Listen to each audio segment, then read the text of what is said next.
3 মাসের মধ্যেই প্রধান উপদেষ্টা অধ্যাপক ডক্টর মোহাম্মদ ইউনূস জাতীয় নির্বাচন দেওয়ার ক্ষমতা রাখেন বলে মন্তব্য করেছেন বিএনপি চেয়ারপারসনের উপদেষ্টা জয়নুল আবেদিন ফারুক। সোমবার রাজধানীর শহীদ রাষ্ট্রপতি জিয়াউর রহমানের 44তম শাহাদাত বার্ষিকী উপলক্ষে এক আলোচনা সভায় এই মন্তব্য করেন তিনি।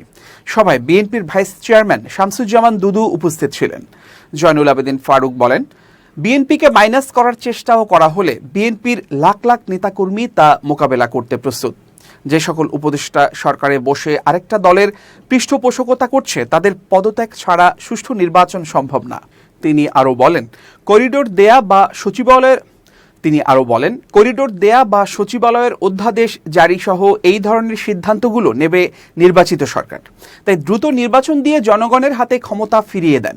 অন্তর্বর্তী সরকার বিএনপির সমালোচনায় ব্যস্ত, দাবি করেছেন ফখরুল। সমালোচনা বাদ দিয়ে দ্রুত সংস্কার করে নির্বাচন দেওয়ার আহ্বান জানান তিনি। এদিকে শামসুজ্জামান দুদু বলেন, বিএনপির নেতৃত্ব ছাড়া দেশ এগোবে না, গণতন্ত্রকে ঠেকাতে ষড়যন্ত্র হচ্ছে। ডিসেম্বরে যদি সরকার নির্বাচন করতে ব্যর্থ হয় তবে গণতন্ত্র হুমকিতে পড়বে।